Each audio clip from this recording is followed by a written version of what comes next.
Hello, it is Mike Matthews, the host of the longest-running self-produced daily podcast on planet Earth by a guy named Mike in the land of Ameritopica here at Café Anyway.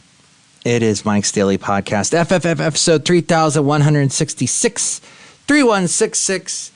My name is Mike Matthews. Well, you know, something happened to me in 2022. 2022 was not a good year. I lost my mom. I got COVID.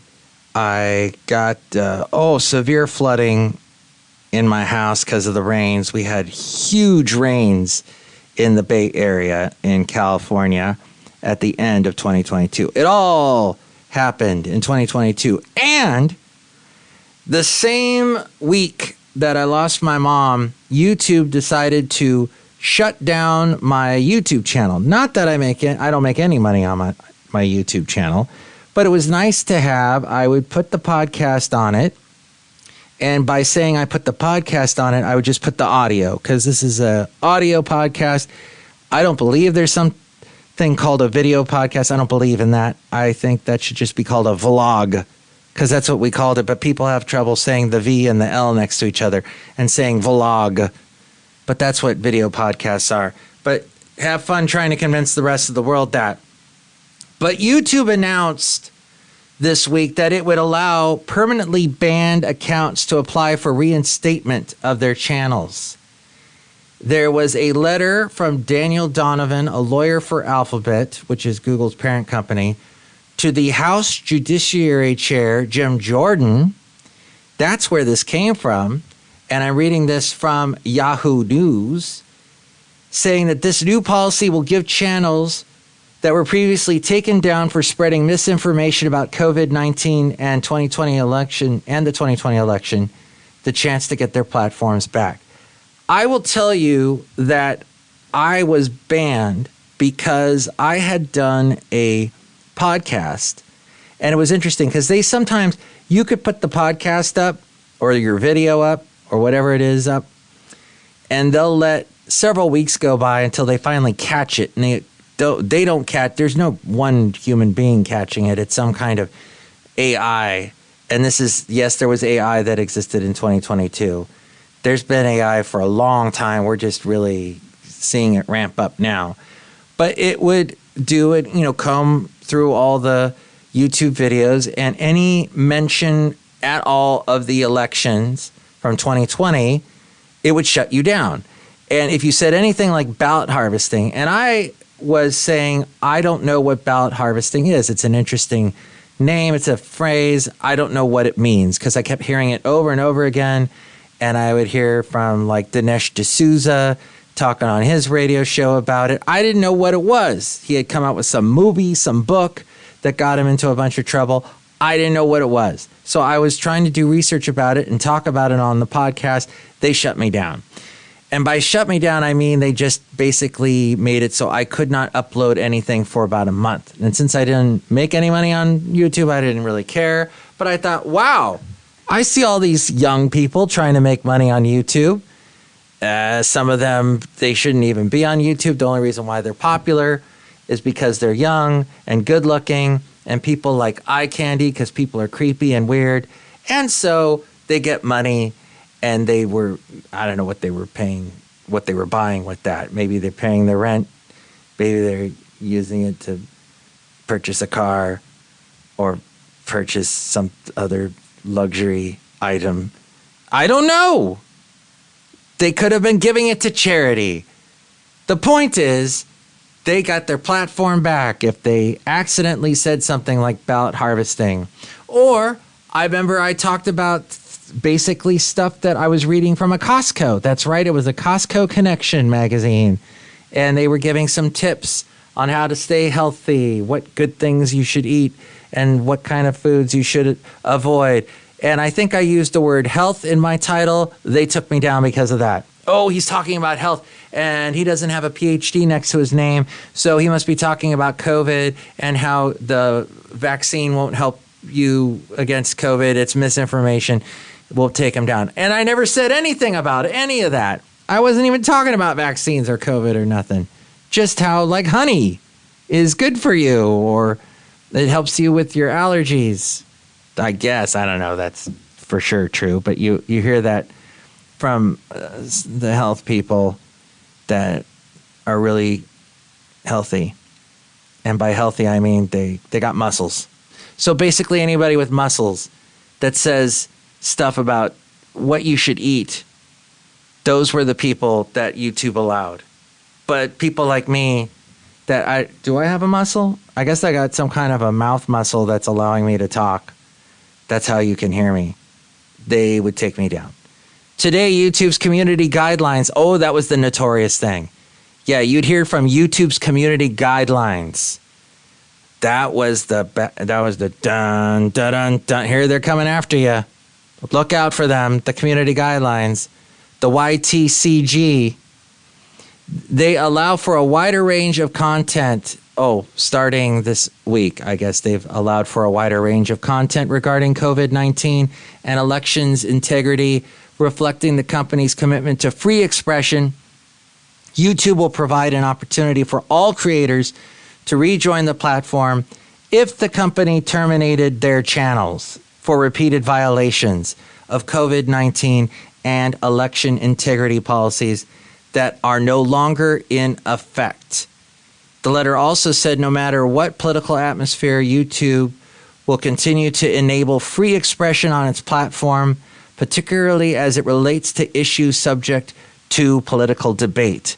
Political debate and discussion are the public's interest, which is why YouTube expanded its approach to educational, documentary, scientific, and artistic content on the platform. And then they posted on X this week, they shared a post addressing the concerns that people have regarding the policy reversal. They said, we have had a lot of questions about a new pathway back to YouTube for some terminated creators to set up a new channel.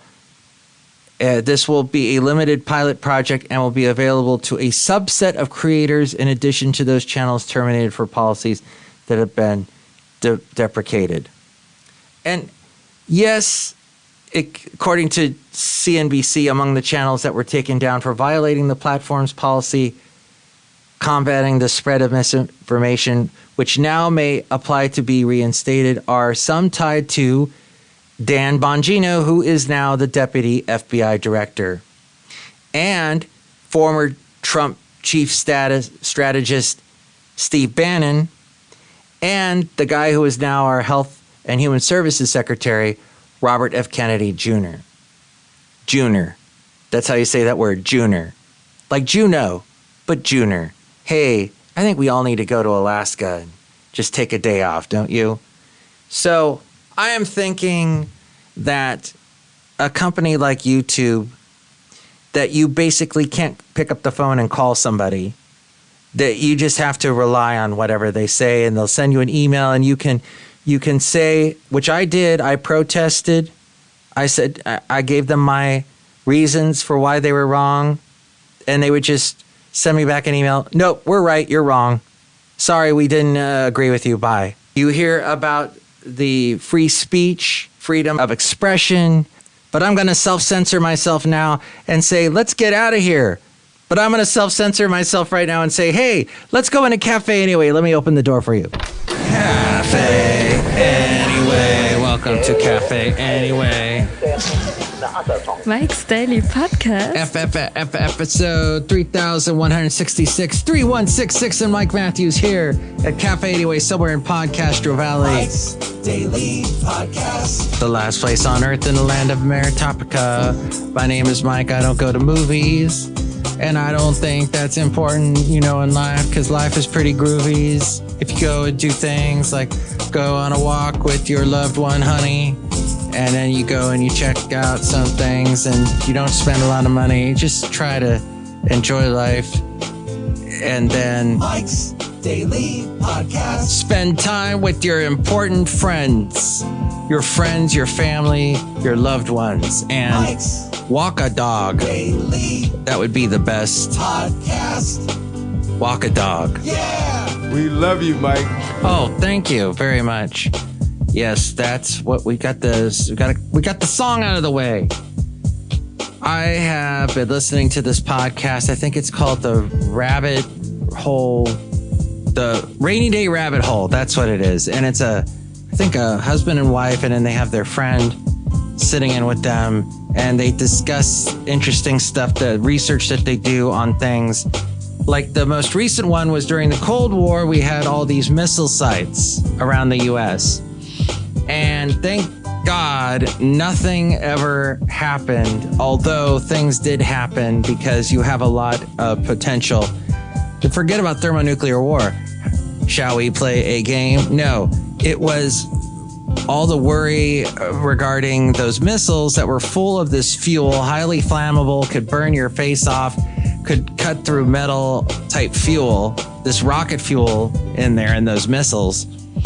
And they were these huge towers worth of explosive material.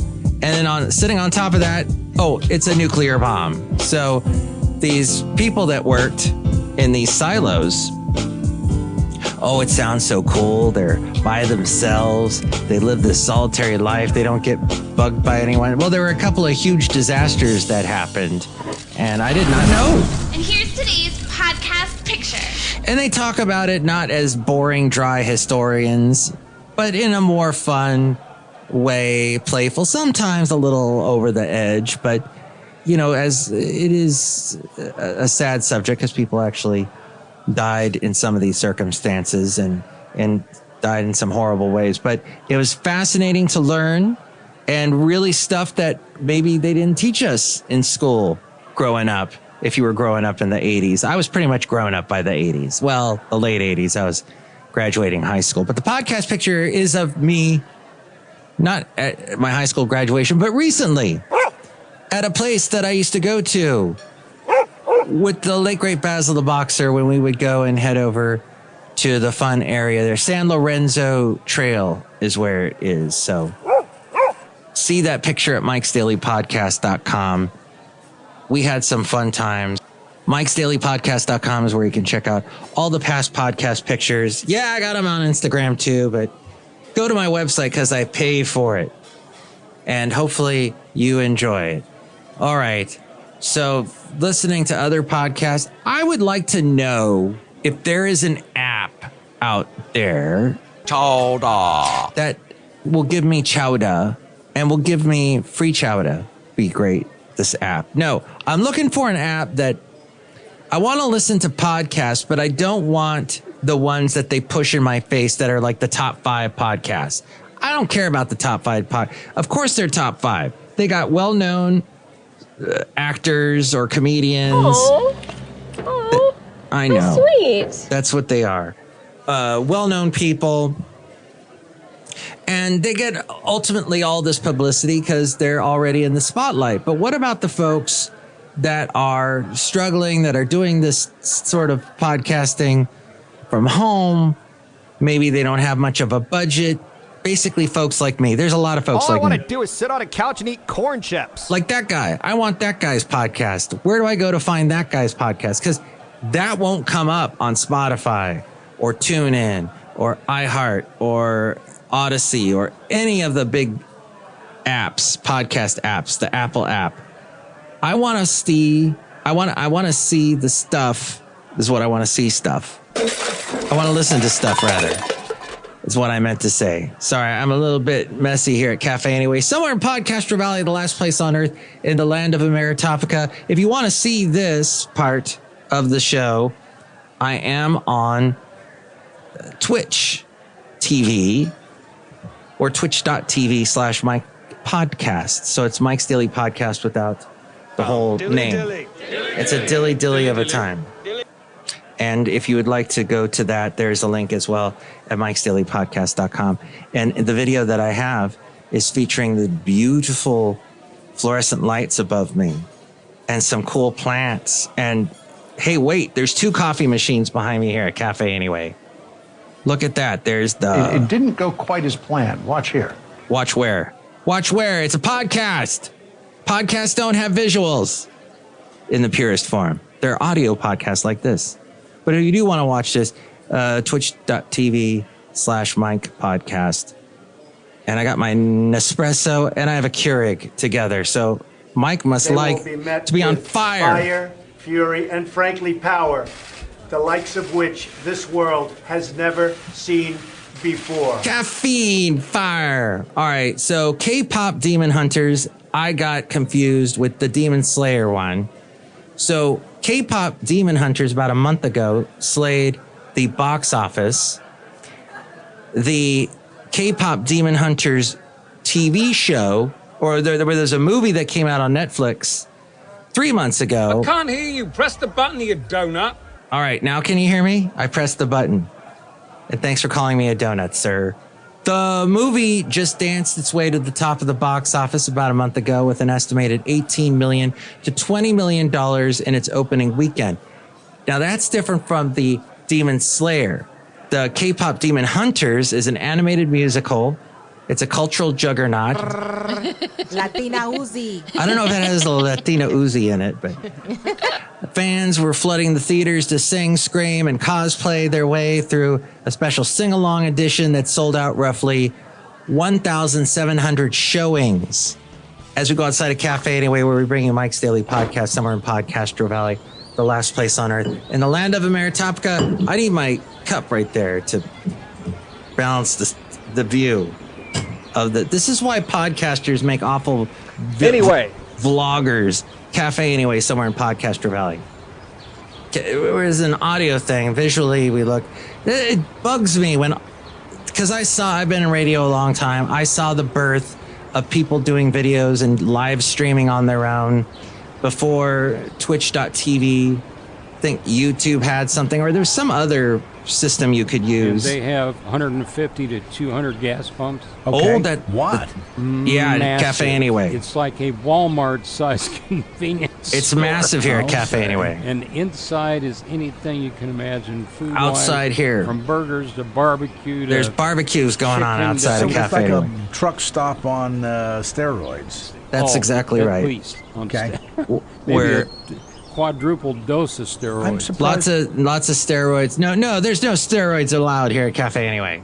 Leave those alone. Unless you need it for, let's say, you're getting over poison oak. I had to do that one year. Take that, what was that, prednisone or something?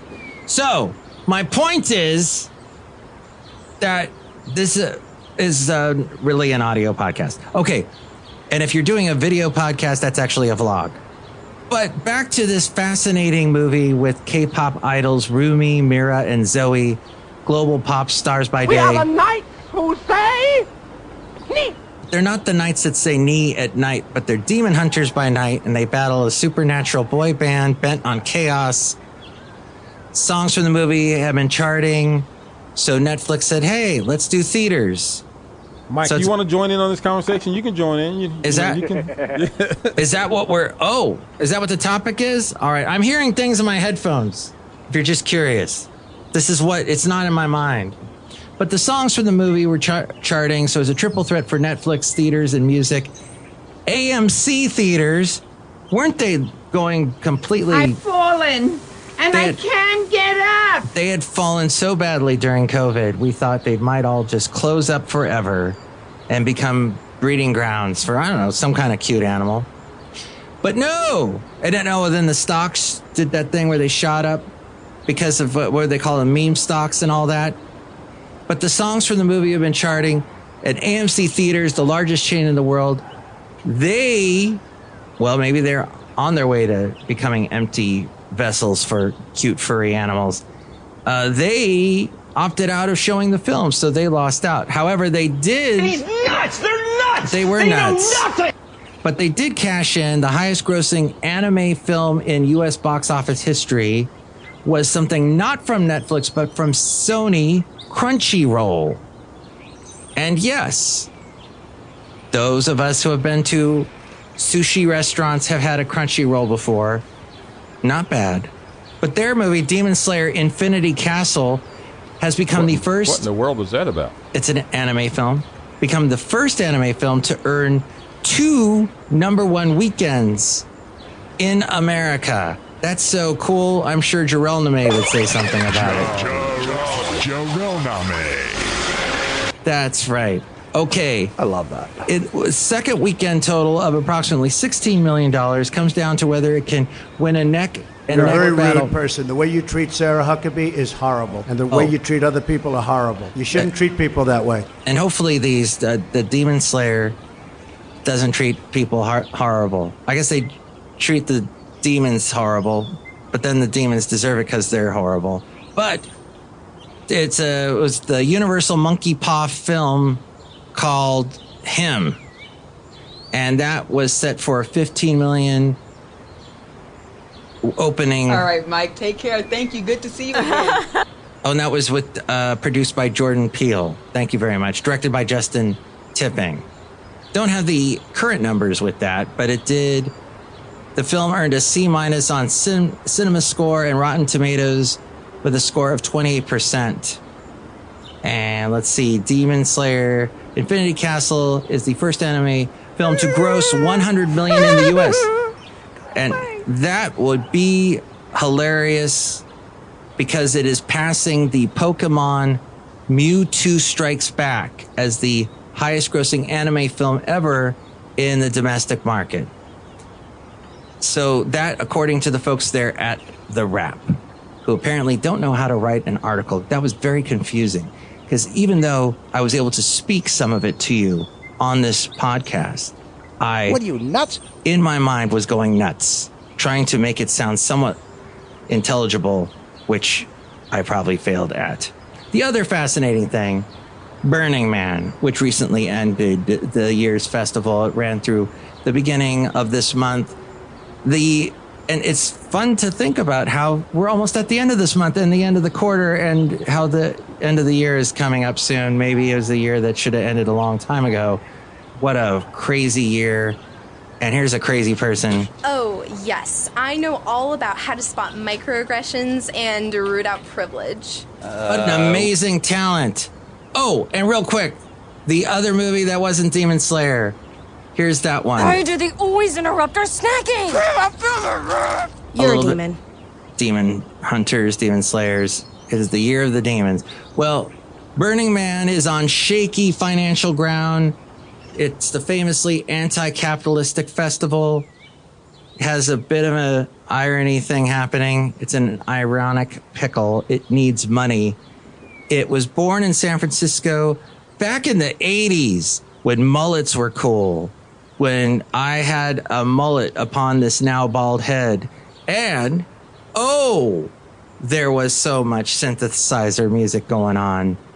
But we didn't really know how to use synthesizers yet. So we were making them do some weird things back in the 80s. And of course, the synthesizer would take up an entire room in the early part of the 80s. By the late 80s, they were down to a more manageable size. But some of the richest names in tech, like Elon Musk, Eric Schmidt, Larry Page, they're all regular attendees. It has struggled to break even as the cost of putting on the festival have increased and sales of high-priced tickets have not kept up. The organizers had about 70,000 attendees. Last year, that was a little bit less at 69,141 attendees. And if you go back 6 years, Burning Man had even more, though. So we're still behind what they had. The peak was in 2019 with almost 79,000 attendees. What is the cost of it? $750. Wow. To go to Burning Man. No thanks. But hey, if you're young and you are okay with the craziness that, let's just say, it may put on your romantic relationship, it's just a bit, it's a little carefree, I would say, one way to describe it. But that is Burning Man. And we're outside of Café Anyway, somewhere in podCastro Valley. It kind of feels a little like the anti-Burning Man, because we're feeling everybody's got their clothes on and nobody is, I guess we're all pretty much all bathed out here, and we're getting a visit from some folks stopping by. Let's say hi to them. Hello, Mike Matthews. It's Chely Shoehart, gift shop supervisor. I sell soap in the gift shop, Mike Matthews. That's why we all smell so clean. It's good to have good soaps, I would say, yes, I'm going to make a comment about soap operas. I love my soaps. Look who else is here. Hello, Mike. This is Floyd the Floorman. And this is John Deere, the engineer. Mike, I think making a soap, a bar of soap, requires a lot of time and investment and nice smelling things. And yes, and glycerin. Or some soaps, they advertise they don't have glycerin. These are things that we learn on Mike's Daily Podcast, and about awful silos that had huge missiles in them in the 80s that almost blew up and could have taken out small towns. I read that sentence wrong. Could have taken out large town, very large, could have taken out the planet, basically. But listening to that interesting podcast about the rainy day rabbit hole people talking about the silos. Some of them I know have been converted into living quarters, which seems ironic. Once you think about what was actually in those silos, all the toxic rocket fuel and the radiation levels, etc., from the nuclear warheads. Wow. It's a trap. What a wonderful place to end the podcast. If you would like to call me, here's the number to call. Call Mike at the Café Anyway hotline. Area code 510-228-4640. And with all things having to do with Mike's Daily Podcast, we go to the mainframe and hear from A-Frame. Thank you so much for listening to the show. Mike's Daily Podcast is written and produced and performed by Mike Matthews. His podcast is super easy to find. Download or listen to his show and read his blog at mikesdailypodcast.com. Email Mike now at mikesdailypodcast@gmail.com. See you tomorrow. Bye.